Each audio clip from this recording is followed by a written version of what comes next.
कोई भरोसा नहीं कि कब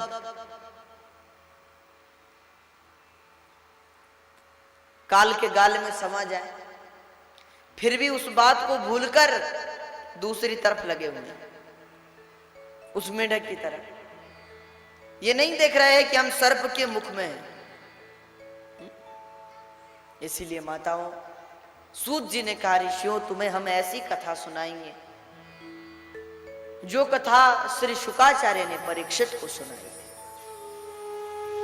और बोले ये कथा इतनी दुर्लभ है, इतनी दुर्लभ है कि देवताओं को भी नसीब नहीं है।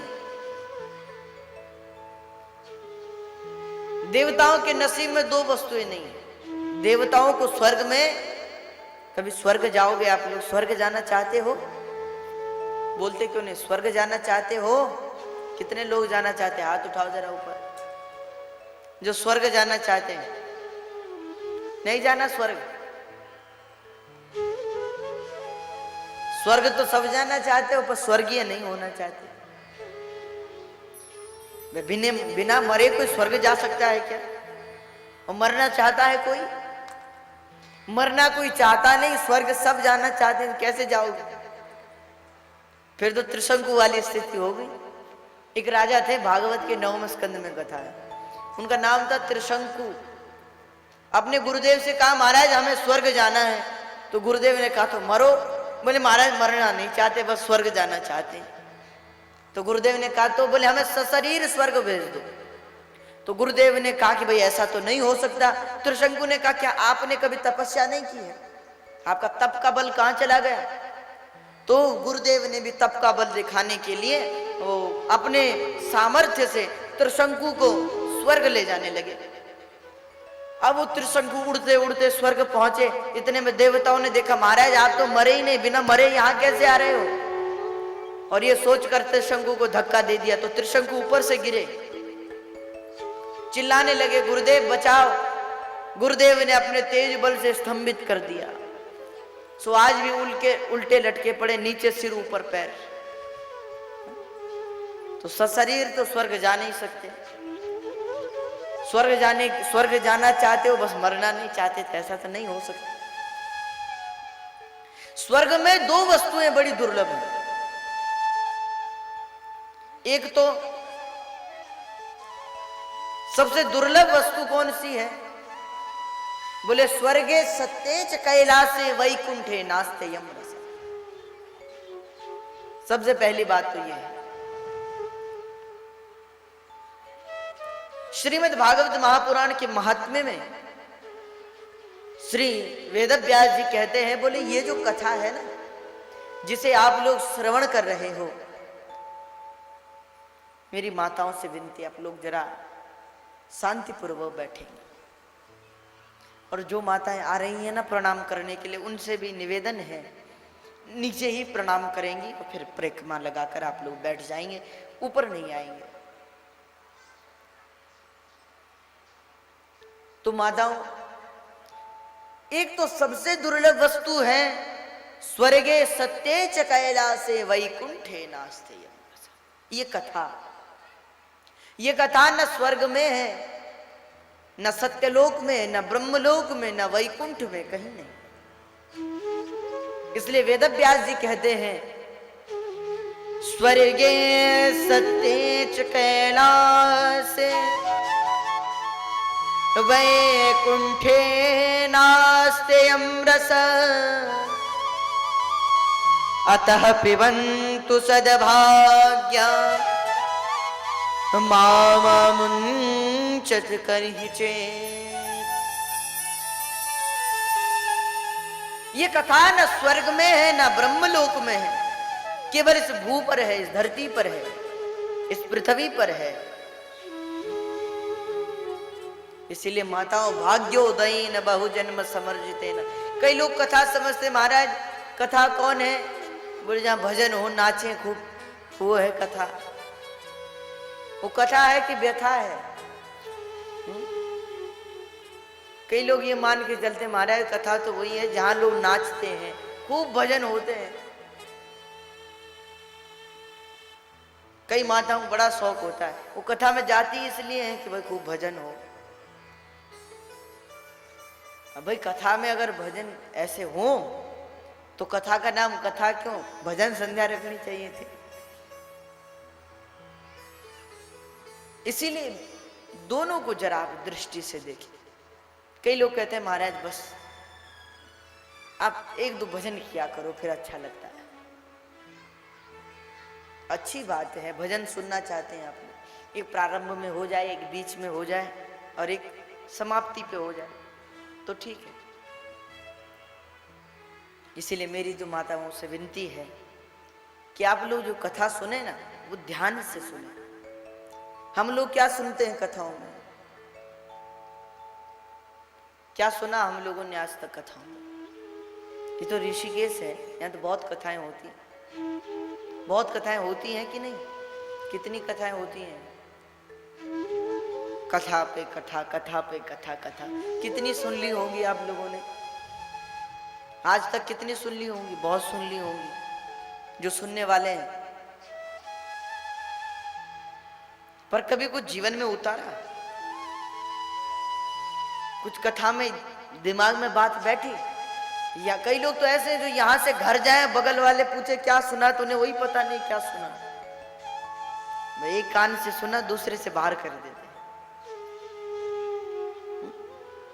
कथा को ऐसा सुनो, एक सच्चा श्रोता ही सच्चा वक्ता बन सकता है। जिसने कथा सुनी होगी वही सुना सकता है, जो सुनेगा नहीं वो सुना भी नहीं सकता। इसीलिए एक सच्चा श्रोता ही सच्चा वक्ता बन सकता है। जो सच्चा श्रोता नहीं वो सच्चा वक्ता नहीं है। भगवान नारायण वक्ता है, ब्रह्मा जी श्रोता है। ब्रह्मा जी ने कथा ऐसे सुनी, भागवत जी चतुर्थ श्लोकी, कि ब्रह्मा जी से जब नारद पूछते हैं तो तुरंत जैसा नारायण ने कहा वैसा वैसा सुना दिया नारद को, क्योंकि उत्तम श्रोता है ना ब्रह्मा जी, तो उत्तम वक्ता के रूप में सारी कथा नारद को सुना दी। और नारद जी भी परम श्रोता है, उत्तम श्रोता है, और जो उत्तम श्रोता है वो उत्तम वक्ता है। उन्होंने भी जो पिताजी से सुना था, ब्रह्मा जी से सुना था, वो जैसा सुना वैसा वेद व्यास जी को सुना दिया। इसीलिए कथा केवल माताओं ये नहीं है कि धुंधली की कथा, धुंधकारी की कथा। कथा का आधार समझो। कथा से भले ही धन नहीं मिलता, पैसे नहीं मिलते कथा से, किसी को फायदा होता है धन। कथा कभी भी परिस्थिति नहीं बदल सकता व्यक्ति की। कथा कभी परिस्थिति नहीं बदलती, स्थिति जरूर बदल देती। जिस स्थिति में बैठे हो वो स्थिति बदल जाती है, परिस्थिति नहीं बदलती। कई लोग सोचते महाराज हम कथा सुनने इसलिए जाते हैं कि भगवान खूब धन दे हमें। कथा सुनने से धन नहीं मिलेगा, पर स्थिति जरूर बदल जाएगी। इसीलिए माताओं, आप लोगों से विनम्र निवेदन है, बनो तो सच्चे श्रोता बनो। सुनो तो ऐसा सुनो जैसे नारद जी कथा सुनते हैं, भगवान शंकर कथा सुनते हैं, बड़े बड़े महात्मा शुकाचार्य कथा सुनते हैं। भाई जब वेद व्यास जी से सुनी तो परीक्षित को सुना पाई। शुकाचार्य कथा सुनते हैं, फिर वो कथा परीक्षित को सुनाते। कथा सुननी है तो ऐसे सुनो कि जीवन कृतकृत्य हो जाए। कई लोग तो समय काटने के लिए कथा में बैठते, समय कट जाएगा 3 घंटे और बस फिर अपने घर को चल पड़े। समय नहीं कटता किसी का घर में, परेशान हो जाते हैं, फिर वो कथा में आ जाते हैं। नहीं, एक बात सोचो, समय को हम काटते हैं कि समय हमें काट रहा है? बताओ भाई, हम समय को काट रहे हैं कि समय हमें काट रहा है?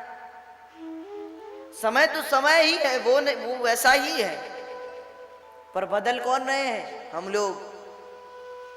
एक एक दिन कम होता जा रहा है हमारे जीवन का, एक एक मिनट, एक एक सेकंड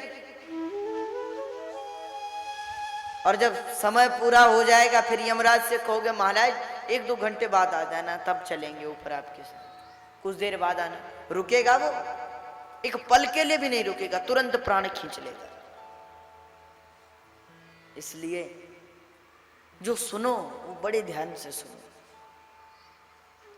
और जो सुनो फिर उसे जीवन में भी उतारो। कथा अगर जीवन में ना उतरे तो कथा का कोई महत्व नहीं, कोई फायदा नहीं है उस कथा। आप लोगों ने देखा होगा तोता जो होता है ना, शुक तोता, उसे अगर सिखा दो राम राम राम राम तो वो भी बोलने लगता है, तोता भी बोलता है।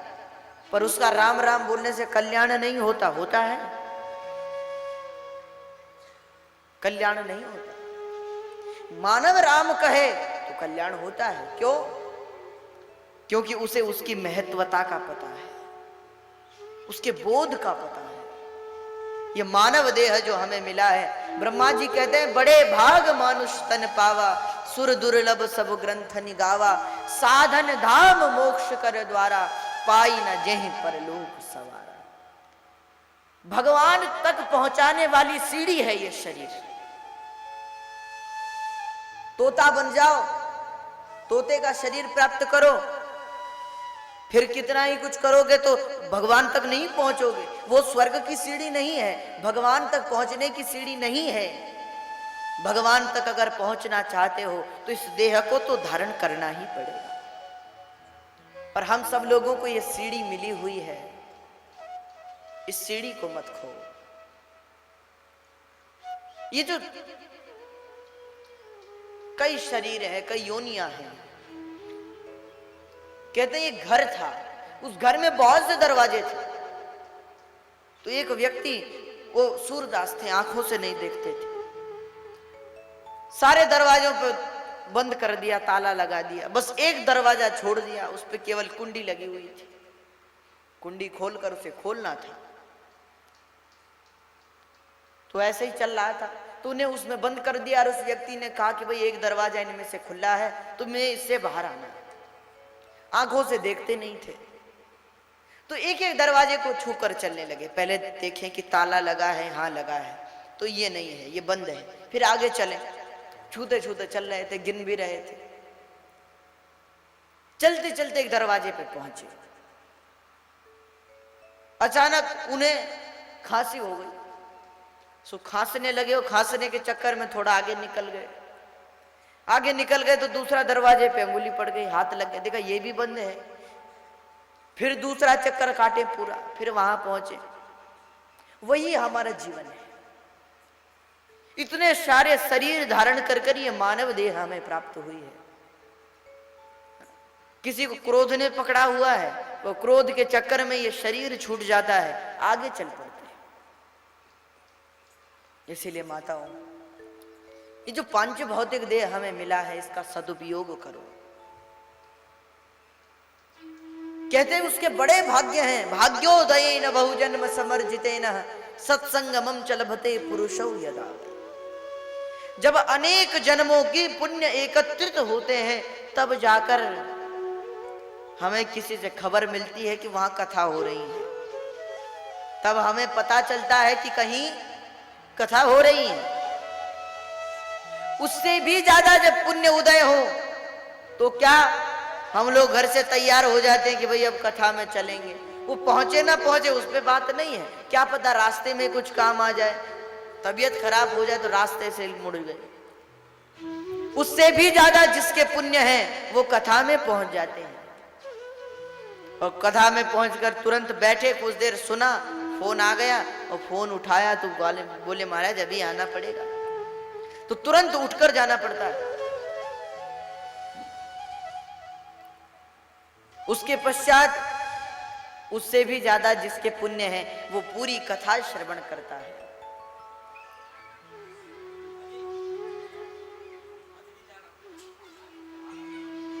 वो कथा श्रवण करने पहुंच जाता है। इसीलिए माताओं, हम लोगों के अहोभाग्य हैं कि हम कथा सुनने बैठे हुए हैं। जीवन का सार है कथा। कहीं और नहीं मिलेगी। स्वर्गीय सत्य च कैलाश से हम बार बार कह रहे हैं। यहां से अगर स्वर्ग भी पहुंच गए, एक तो कथा नहीं मिलेगी, और एक क्या कहते हैं आप उसे, छाछ,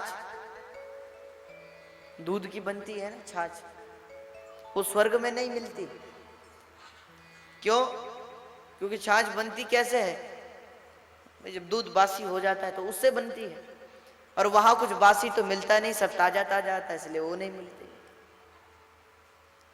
तो केवल एक छाछ और एक कथा, ये दो चीज वहां नहीं है, इसलिए यहां जितनी है उतने का आनंद ले लो।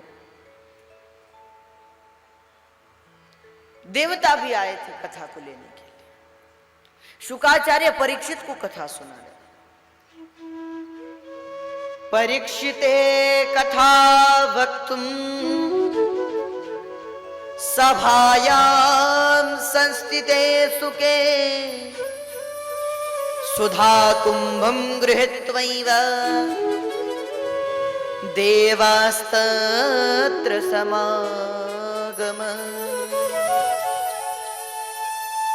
परीक्षित महाराज कथा के प्रसंगों को पूछ रहे हैं, श्री शुकाचार्य जी कथा श्रवण करा रहे हैं, सुना रहे हैं, और इतने में सब ऋषि लोग बैठे कथा सुन रहे थे, भगवत चर्चा हो रही थी, सत्संग हो रहा था। तो इतने में क्या देखा? बोले महाराज देवता हाथ में कलश लेकर आ गए। सुखदेव जी से कहा महाराज आप परीक्षित को कथा सुना रहे हैं? सुखदेव जी ने कहा हाँ। तो प्रणाम किया, अच्छा महाराज तो क्यों ना आप ये कथा हमें स्वर्ग में चलकर सुना दीजिए, और उसके बदले में हम जानते हैं कि अगर आप हमें कथा सुनाएंगे तो परीक्षित का क्या होगा। तो ऐसा करते हैं, ये जो कलश है ये कोई सामान्य नहीं है, इनमें अमृत भरा हुआ है, इस अमृत को परीक्षित को पिला दीजिए, तक्षक डसेगा भी तो भी इसे कुछ नहीं होगा, ये अमर हो जाएगा, और आप हमें कथा स्वर्ग में चलकर सुना दीजिए। सुखदेव जी ने जैसे ही सुना, सुखदेव जी सुनकर हंसने लगे। अरे देवताओं, क्व सुधा क्व कथा लोके, क्व काच क्व मणिर्महान्।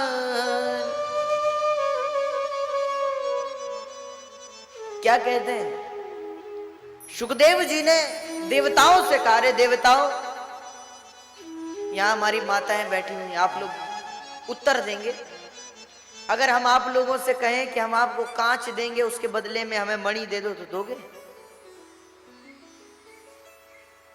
या हम आपसे कहेंगे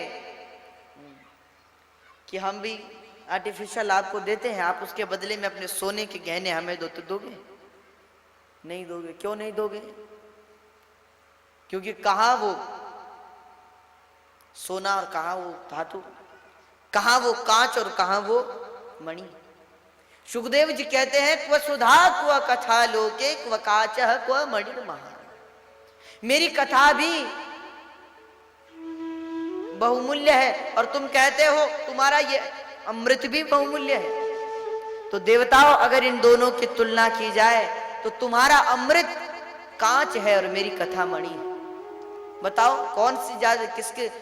अगर हम कहें कि हम तुम्हें कांच दें और तुम उसके बदले मणि दो, तो दोगे? देवताओं ने कहा महाराज नहीं देंगे, क्योंकि कहा कांच और कहा मणि। शुकाचार्य ने कहा तो बस वही संबंध जो कांच और मणि की तुलना में है, वो हमारी कथा और तुम्हारे इस अमृत में। दिक् सुधा पिबताम सूतः, धिक्कार है उस अमृत को। अमृत से तो मानव अमर हो जाता है, केवल वही अमर होगा। पर धन्य है श्रीमद् भागवती वार्ता, जो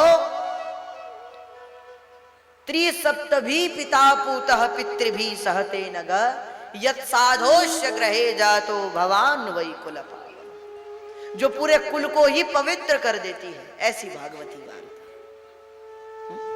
तो देवता चले ब्रह्मलोक में, ब्रह्मा जी से शिकायत लगाई, महाराज ये शुकाचार्य हम इन्हें अमृत दे रहे थे, ये हमें कथा दे रहे थे, हम इनसे सौदा करने गए पर इन्होंने तो इनकार कर दिया। ब्रह्मा जी ने कहा तो कौन सी बड़ी बात है, देखते हैं कथा सुनकर इस परीक्षित का क्या होता है। और जैसे ही महाराज 7 दिन की कथा विश्राम हुई तो क्या हुआ? परीक्षित साक्षियान श्रवणगत मुक्ति युक्ति कथने। क्या हुआ? परीक्षित महाराज सर्प के द्वारा डसे गए, ब्राह्मणों का अपमान किया तो ब्राह्मणों ने श्राप दिया, ब्राह्मण के श्राप से मृत्यु हुई। इतने बड़े पाप के कारण भी कथा से सब पाप उतर गए परीक्षित के, कृतकृत्य हो गए परीक्षित। ब्रह्मा जी ने जब देखा तो ब्रह्मा जी तो आश्चर्य हो गए, आश्चर्यचकित हो गए, ये क्या हो रहा? 7 दिन पश्चात जैसे ही तक्षक ने परीक्षित महाराज को डसा, परीक्षित महाराज विमान में बैठकर और भगवान के धाम को चल पड़े। उस समय परीक्षित महाराज संदेश दे रहे हैं इस भूमि को और हम सब लोगों को कि असारे संसारे विषय विष संगे कुलधिया क्षणार्धम क्षेमार्थम पिबत सुख गाथा तुलसुधा किमर्थम व्यर्थम भो व्रजत कुपते कोत्सित कथे परीक्षित साक्षिया श्रवणगत मुक्ति योक्ति कथने। असारे संसारे विषय विष संगे कुलध। हमने कल भी आप लोगों से कहा था कि आसरा इस जहां का रहे ना रहे, मुझे तेरा सहारा सदा चाहिए। ये संसार, परीक्षित महाराज कहते हैं असारे, इस संसार का कोई सार ही नहीं है, असारे असार है ये। असारे संसारे विषय विष संगे कुलधिया। यहां विष ही विष है जिसे हम अमृत समझ रहे हैं। और क्षणार्धम क्षेमार्थम पिबत सुख गाथा। और सुख कैसा है? क्षणार्धम, एक क्षण का भी सुख नहीं, दुख ही दुख है। यहां सुख तो है बस कहने को और दुख ही दुख है सहने को। सुख तो केवल कहने को है बस, बाकी तो दुख ही दुख है। इसीलिए पिबत सुख गाथा तुलसुधा, जितनी हो सके भगवान की कथा को पियो। वाणी गुणानु कथने श्रवणौ कथायाम हस्तौ च कर्म सुमनस्तव पादयोर्नः स्मृत्याम शिरस्तव नृपाद भुज प्रणामे दृष्टि सताम दर्शनेस्तु भवत्तनुना। इसीलिए माता किमर्थम व्यर्थम भो व्रजत कुपते कुत्सित कथे परीक्षित साक्षियान यश्रवण गत मुक्ति। इस बात के साक्षी हैं परीक्षित महाराज, प्रमाण है परीक्षित जी कि जो कथा सुनेगा वो तरेगा, उसका उद्धार निश्चित है। ब्रह्मा जी ने जब ऐसा देखा तो बड़े आश्चर्यचकित हुए। सत्यलोकम तुलाम बद्धवा, सत्यलोक में तुला लगाया, तराजू लगाया, जिस तराजू में एक पलड़े पर एक तरफ